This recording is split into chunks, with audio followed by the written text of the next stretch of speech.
One. Assalamu alaikum, everyone. Welcome back to our show, Unscripted, on America's Islamic Radio. I'm your host, Maria. And I'm your host, Hannah. So, many of you may have read Shakespeare, Dickens, Austen, and even Rowling. Amongst these renowned authors, today we are honored to have one of them. And we would like to welcome the author of the Gauntlet, Karuna Riazi, aka Hebah Uddin. Hebah, how are you? Assalamu alaikum, alhamdulillah. How are you guys? Good. We're good, alhamdulillah. How's your weekend going? It's going good so far. I was looking forward to this, so I'm really excited. So are we. Yeah, we are too. How's your Ramadan going? Alhamdulillah, I think it's weird for all of us not being able to be close to our communities at this time, but I think it's going to make our next Ramadan that much more richer for us. That we'll be able to appreciate what we didn't have this Ramadan. So, Hebah, just to start off, could you tell us a little bit about yourself? Sure. I am a former English major. I graduated with a degree in English literature from Hofstra University in 2017. I'm a current student in a Master's of Fine Arts program that focuses on writing creatively for children and young adults at Hamline University, which is in St. Paul, Minnesota. I am also an 8 to 12 English teacher for your alma mater, MDQ Academy. And besides that, I like to read a lot. I like to bake. And that's pretty much it. That is I also like video games, which we'll probably get to when we talk about my books. Have you baked anything good recently? Like anything you want to share? What did I last bake? I haven't actually baked anything in a while just because of teaching, but I did cook sweet and sour chicken for iftar for the family the other day, and that did go in the oven and it did get baked and it was really good. So I guess that does count. We actually made that. Oh, sorry. Maybe we're gonna have to have another episode where you bake something for us. Yeah, that would be fun. Yeah, we actually made sweet and sour chicken a few weeks ago too, so I just thought it was really good. Yeah, it does come out really good. So, Hebah, could you tell us something that no one else knows about you? Something that no one else knows about me? I don't feel like I'm a very interesting person, to be honest. Something that no one else knows about me. I always say that my favorite color is purple, but it's really yellow. So I mean my students won't be surprised because they're used to me coming in and I have like this yellow bag and I've worn yellow most of the year up until we started social distancing. So they're just going to be like, what? Like purple? What happened? Like my walls are purple, but in general everyday life I think people would more likely see me wearing yellow or like buying stuff this yellow. Oh my god, Hebah, I literally was like that too. I would always, like, my favorite color I used to always say was blue. Yeah. But then I ended up with, like, I had my laptop case was yellow. My keyboard was yellow. I had a lot of yellow stuff. And then I just finally came to terms with it. I'm like, yellow is my favorite color. Yeah, it's just like, stop lying to yourself. Yeah. Oh my god, that's so funny. I always thought yellow was a weird color. I was like, it's a mixture of too many things. But now I think I appreciate it. I think it's a happy color. Yeah, I mean, like at first when I was wearing a lot of yellow, I think my mom was kind of just like really bright. But like I find the yellow that I lean to wearing is like, sort of like that autumn, like kind of deep yellow, and that ends up calming it down and just going, okay, this is a nice, reasonable color. So give us a look into the book, The Gauntlet, your book. Okay, I have a copy right here. I hope it doesn't show backwards. I did an Instagram live the other day, and afterwards I was like, it's showing backwards because of my camera. The Gauntlet is a middle grade fantasy. So middle grade means like it's written for the middle school age set.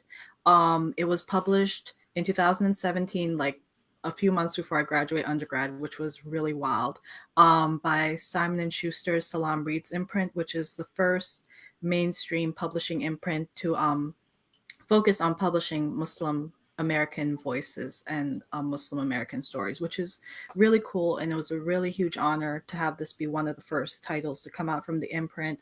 It was featured 4 times on Entertainment Weekly, which was cool. Wow. Newsday came to Hofstra and interviewed me, which was also That's kind so of cool. wild. That is amazing. So it was really incredible, this book coming out. It stars 12-year-old Bangladeshi American Farah Mirza, who has just moved from Queens to the Upper East Side of Manhattan because of her dad's new job. She kind of feels like, really out of place in this new school, this new environment. So her mom decides that she's going to throw a big party, and Farah is going to have to, like, mingle with her classmates and make new friends. Meanwhile, her 2 old friends from her neighborhood come, but since they're not in a school together anymore, it's kind of weird. And then her eccentric aunt comes up to her and is like, oh, like, you like board games, right? And your friends like board games. So, like, open my birthday present for you, which is a board game. You guys, go up and play it together, and you guys will connect, and it'll be like old times. So, like, she always knows that her aunt's gifts kind of go a little weird when she gets them. But she's like, okay, for once, this is like a normal gift. I'm going to appreciate it. And they sneak upstairs and they're about to play it. And her annoying younger brother, Ahmed, like, barges into the room, is like, I want to play too, runs towards the game, and he vanishes. So pretty much I always describe this book as like an inverse Jumanji. So like Jumanji reverse, where the kids have to go into the game instead of the game coming out. And so Farah, which is something that kids, when I've done school visits, they're like, this is entirely unrealistic, because Farah's like, that's my little brother, I have to go and save him. I literally had a 3rd grader at a school visit just like go, she raised her hand, she's just like, why did she go after him? I would not go after my brother. I'd leave him in the game. I was just like, wow, I wouldn't do that to my brother. So that's why I couldn't let Farah do that to her brother. But pretty much they have to go into the game. They find out that this evil guy called the Architect is running the game, and he's going to try to keep them in there. So they have to find Ahmed and get out. So pretty exciting. That's very interesting. I think Farah's character relates to a lot of young Muslim girls nowadays. Like what you said about the whole chasing brother thing. I think like what we're taught in our community is to like really care for each other and our siblings and whatever. So what is the inspiration behind Farah's character, and why is she the way that she is? Well, to start with the development of the book, when I was approached to write a book, for this opportunity with this imprint, I was told by my editor and by my bosses. I worked for a book packager at the time, Cake Literary, which means that they help you kind of like develop your ideas, and they represent you to the publisher, because I didn't have an agent at the time. And I'll probably go back and explain the whole publishing process so it makes a little more sense. But it was kind of like I was blessed to be given the opportunity where it was like, okay, let's talk about what you like as a 12-year-old, to make Farah feel, real and authentic to your background. So when I was a 12-year-old, I loved Jumanji and I loved board games. So those were the 2 things I ended up tossing out that, like, my editors were kind of just like, this is great. Let's try to figure out a game, like a game and a story that really works with what you liked when you were 12. So I think that a lot of Farah came from me in that way. Like, I'm the eldest. I've always, like, when you're the eldest, you're like, you have to be the responsible one. Yeah. I've never been tempted to leave my siblings anywhere. So I think that's where Farah's loyalty comes from. But Farah also got inspired by like 2 of my younger cousins, who are thanked in the back of the book, because I kind of observed them, because I'm not 12 anymore. So I used to like, kind of observe them and consider what they were facing, what their struggles were. And in middle school, a lot of it comes down to like friendship and where you stand with your family. And that's something that I feel ended up being the backbone of the Gauntlet as much as the adventure, just like knowing that there are people that care about you and caring about other people and what you're going to do to, like, protect the people that you love. So yeah, I think that's really like the heart of Farah. Just, like her loyalty and her love of her family and her friends that really, I think, made her realistic, and was the first thing I kind of started with when I started developing her. I think that's really wholesome. I love like the way you're describing her character. It seems like a very interesting character. And I feel like it's a total representation of you, like much of her personality. Yeah. So you're published, mashallah. Like you've gotten interviewed by Newsday and all. You've had the opportunities. to interact with the public and all of that after writing this book. So what do you think makes a good story? Like, what do you think, do you look for in a good story? What do I look for in a good story? I think it's complicated because before I became an author, I used to be harsher and I used to say like this story doesn't work. Now I'm just like, okay, maybe this story isn't for me, but it's for somebody else. Like I've become like more like understanding of how much it takes for an author to put themselves out there like that. But for me, what gets me involved in the story is if I find a character that I can, if not relate to, at least kind of understand why they're doing things. Like they have to make sense. um and For me, I also look for stories where, like, the writing is really, like you can tell the author thought about the words they're using, and also they made sure to kind of immerse you in the world that they're building. And those are kind of the things that I concern myself with when I build a story. The simplest ways I found to describe a story is that there's a character.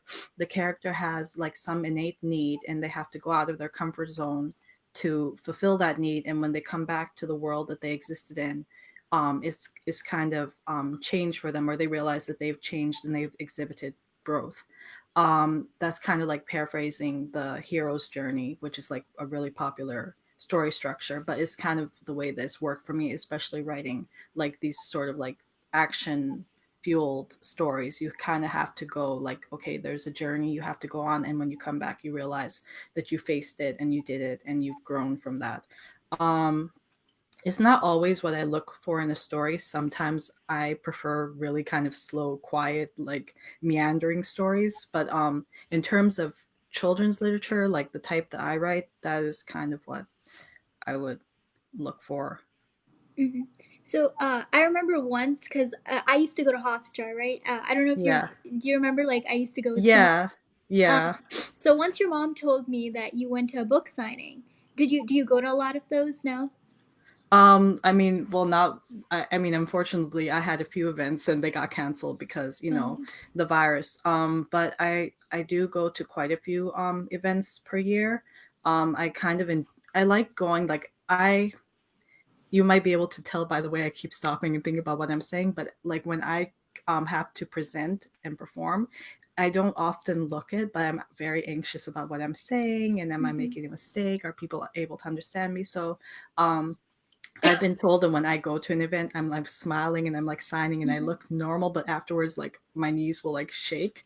I do enjoy it. It is very like nerve wracking for me though, but I do enjoy getting to go and like seeing people and like being amazed that there are people out there who read this book and will come up and have a conversation and just like, wow, you really read that book, because it's just like, okay, on this page, this happened. So like, why did you think of that?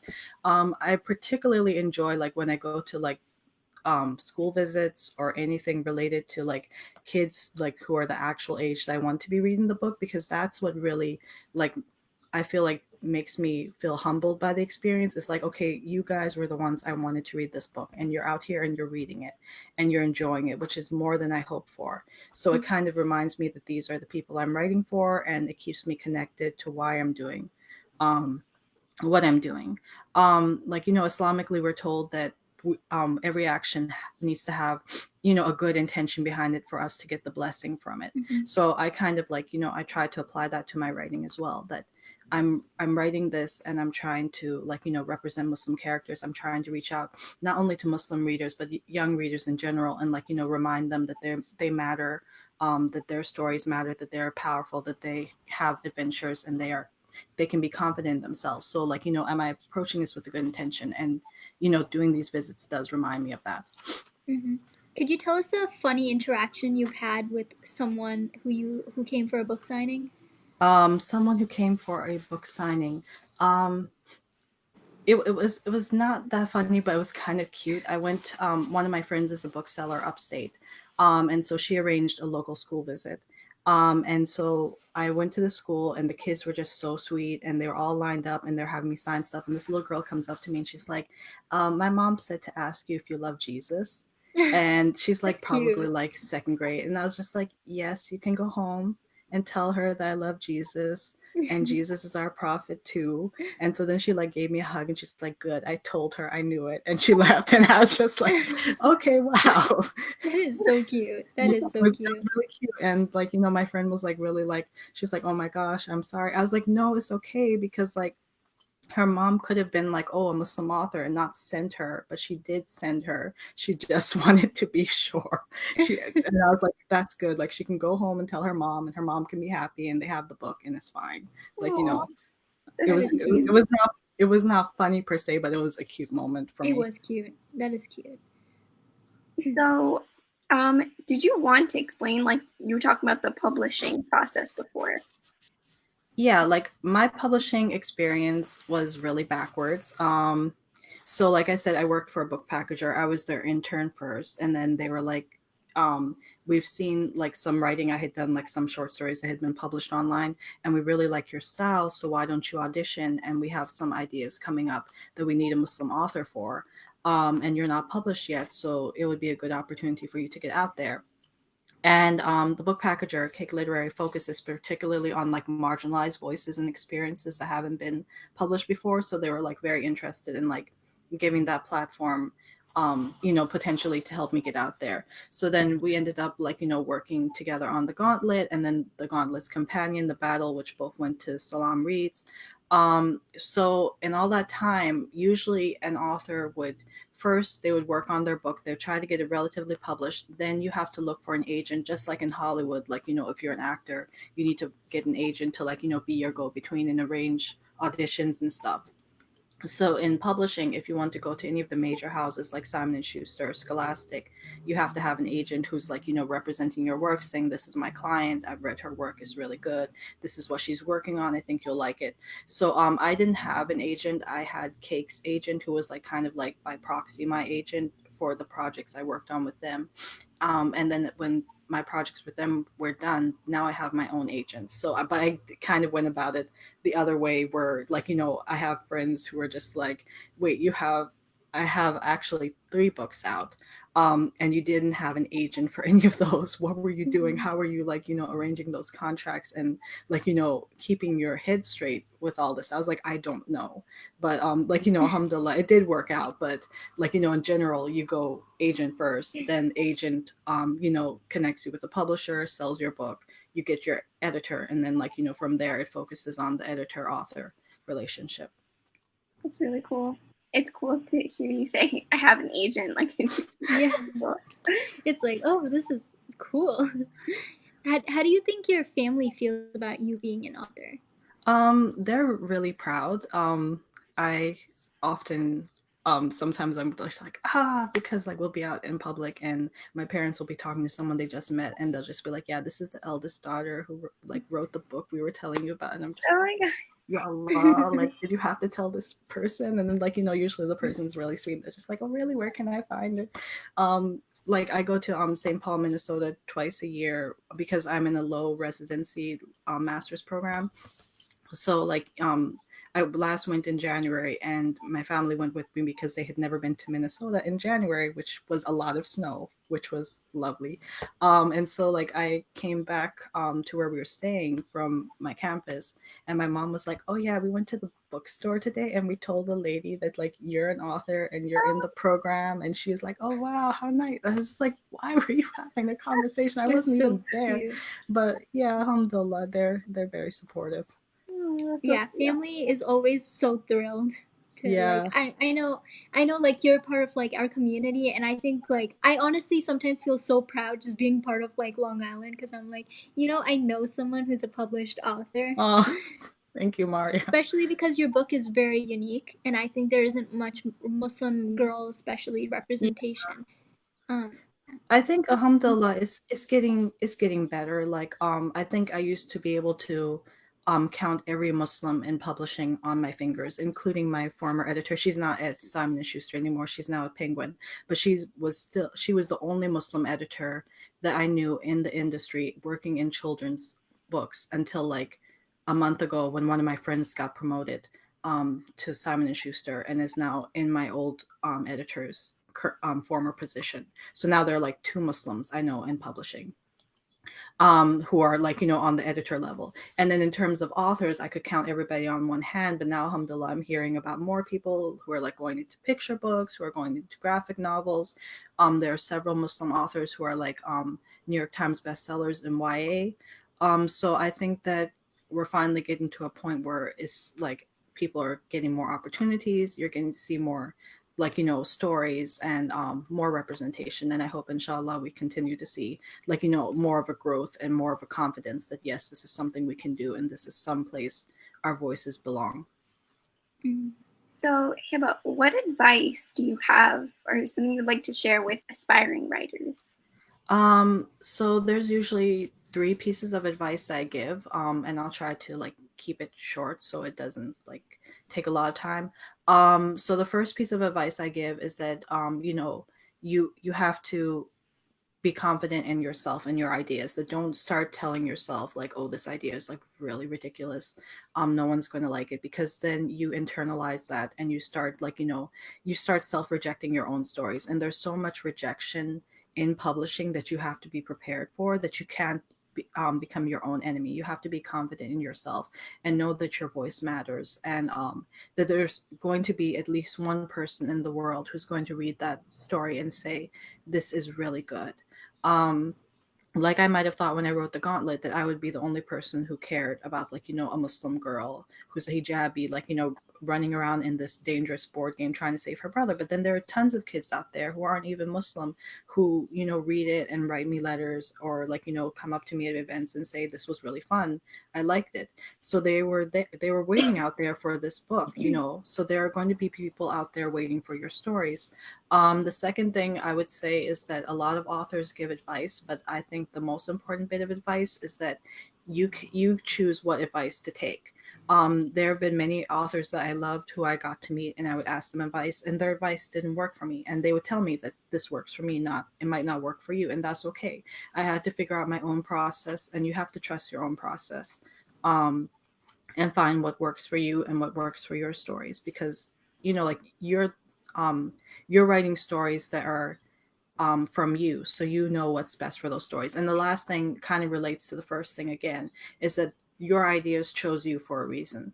So like again, I really like stress like, having confidence in yourself and doing what it takes, like, going to classes or going to author events and asking authors questions, reading a lot, like, asking your teachers and your friends, like, for feedback on your work. But you have to like, believe in yourself and believe that this idea came to you and no one else can do it the way you can for that to like, happen for you.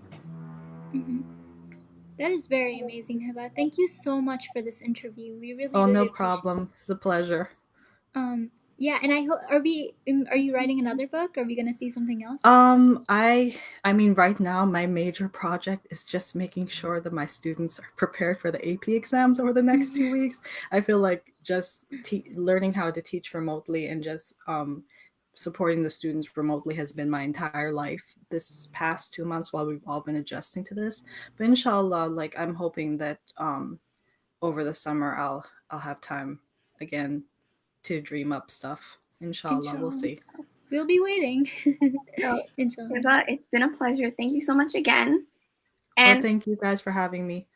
And for everyone that was tuning in, thank you so much again for tuning into our show, Unscripted, on America's Islamic Radio. With that, we'll conclude. I'm your host, Maria. And I'm your host, Hannah. And have a great day. Assalamu alaikum. Assalamu alaikum.